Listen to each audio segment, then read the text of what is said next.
Hello, Donnie Wanders here. I've got a little bit of a different video to show you today.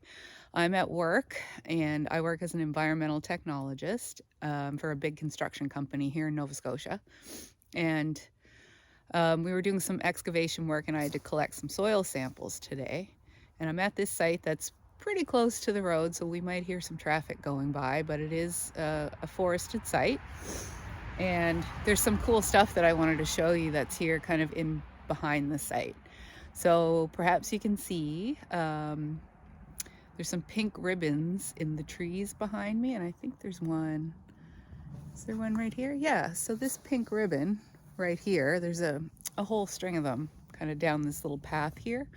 And this past weekend I went to a bow workshop, which is Bo is becoming an outdoors woman, and one of the workshops that I took during the weekend was trapping and snaring. So today is my first day back to work after this workshop, and when you know it, I'm on a site with lots of snares on it. So let's have a look. A telltale sign that there is perhaps a snare nearby are these pink, just some flagging tape in the tree. So if we look down, can't see anything here, but if we just look a little over here to the left, there's a snare right here. So that metal wire is it's just like a little noose that when the rabbit runs through it, it chokes the rabbit, and the rabbit dies apparently within just a few seconds. They panic and they strangle themselves, and so it is actually considered a humane way to kill a rabbit. And then down here we've got a few more. I'm not sure that I'm going to be able to spot them all, but there's the pink ribbon. So if we look down here, oh yeah, there's another pink ribbon there. But here's the wire right here. And then we'll keep walking down and I see another pink ribbon here. And I don't know where the snare is here. They are quite hard to see, and if you aren't the one setting them, it's probably somewhere in this brush. But if you aren't the one that's setting the snare, it can be quite difficult to spot them because they are such a fine wire, a silver wire usually, sometimes brass. But let's keep walking down because there is one more feature that I wanted to show you here. And this is really cool. So this structure is a bobcat snare. The trapper put a stick across, a couple of cross sticks, one here, and they're just lashed to these trees, which happen to be in approximately the right places. So they're tied on with zip ties. And he's got it all covered sort of as almost like a tunnel with these tree boughs. And then inside he's actually baited it. So with rabbit snares you don't bait them, but with a bobcat snare you do bait them. So he's got a variety of tasty morsels in here. I'm told that thing that's hanging up right there is a weasel. And then there's a couple of bunny rabbits in here. And then there's actually a fish right there. So lots of tasty things that a bobcat might like to eat. And then of course, and the way that this trap works is the bobcat will kind of smell these out and then presumably walk through here, stick their head through this, and that'll the snare itself will come down on around their neck, and that's how they get trapped. So they pull it, the snare can go tight, and then this snare has a lock on it. I'm not gonna really mess it up too much so that because I don't think the trapper would appreciate it, but this little mechanism allows the snare to tighten but not untighten unless you undo it, and that'll release the tension on it. So I thought this was really cool when I saw this, happened upon this today. I'll just show you the other side. There's another kind of cool view of some of the food that's in there. And this one is, so it's open on both ends, but there is another snare right here on this end.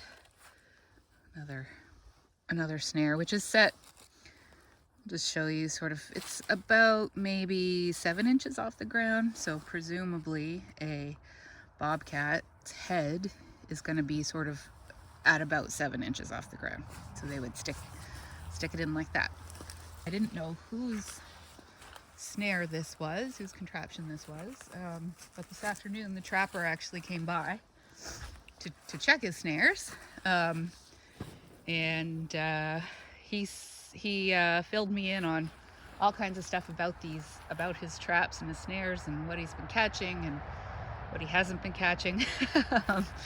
But he does have his license. He's got his fur trapper's license, and he did have a firearm with him so that if he happened to find something live in his traps, he can dispose of them quickly and humanely. And he seemed to be quite an experienced fellow.